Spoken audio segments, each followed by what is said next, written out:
Dahil madaming nakuhang bunga ng gulay yung asawa ko sa kanyang mga tanim ay hinanda ko yung ampalaya para yun ang ulam namin.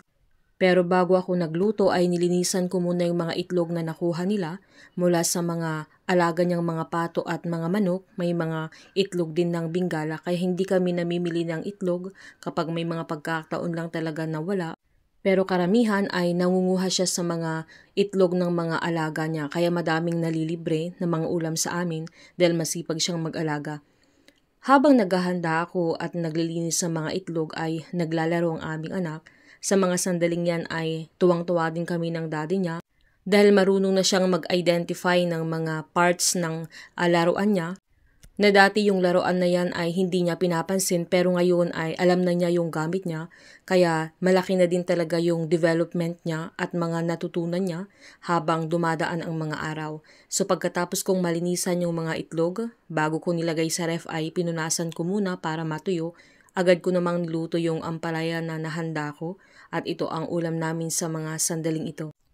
Madami ang natitipid kapag madaming mga tanim na gulay sa kapaligiran. Ito ang kagandahan kapag nasa probinsya. Hindi kailangang bilhin lahat, basta masipag lang magtanim at mag-alaga ng mga hayop, mabubuhay ka sa simpleng klase ng buhay. Basta marunong lang tayong makontento kung ano ang meron at para makatipid-tipid na rin. Pagkatapos kong iluto yung ulam namin ay nagluto naman ako ng pagkain ni Zep.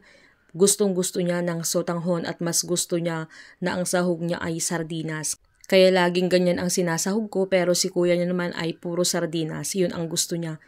Pagkatapos kong tapusin yung mga trabaho sa loob ng bahay, buti na lang ay maagang nagising ang aming anak sa sandaling yan, kaya nabihisan ko siya ng maaga, na 10:00 ng umaga ay nagayak na kaming dalawa kahit 1:00 pa lang yung klase niya pero kailangan 12:00 ay aalis na kami. Pero dumiretso muna kami sa RHU, mga 10 AM na yan, para makita at makuha kung ano yung blood type niya, na yun yung isang requirements niya sa PWD na ID niya. Sa medical certificate niya, ang nakalagay ay psychosocial disability, so hirap siya sa pakikisama sa ibang tao. At dahil tanghali na hindi na kami makakauwi ay dumaan ako ng Banana Q, yun na yung lunch ko sa sandaling yan at binilhan ko siya ng fried chicken sa bayan para hindi na kami umuwi at dumiretso na kami sa therapy center niya dahil may klase na naman siya. So kailangan kong ilakad yung PWD na ID niya para mabawasan ng 500 pesos yung 7,000 na babayaran namin na assessment niya sa susunod na buwan dahil July ang susunod na assessment niya sa kanyang developmental pediatrician at magbabayad na naman kami ng 7,000 sa isang oras na assessment niya at siya pa yung 500 na ibabawas ng pedia niya kapag nailakad namin yung PWD na ID niya. Pagkagaling namin ng RHU na 50 pesos ang binayaran namin sa pagkuha ng kanyang blood type, dumaan din kami para magpagawa ng 1 by 1 na ID niya dahil kailangan yun.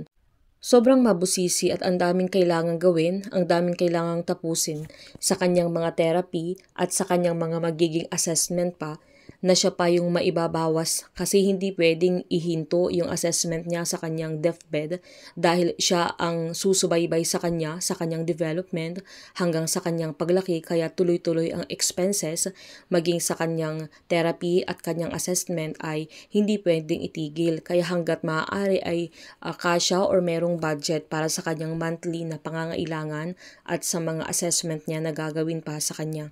Mga 12:10 pa lang ng hapon ay nakarating na kami ng Alicia so dumaan muna kami ng gatas niya. Sa mga Robinson Supermarket lang may available na Pediasure na ready to drink na hindi available sa mga butika at kahit sa mga malalaking mga grocery stores.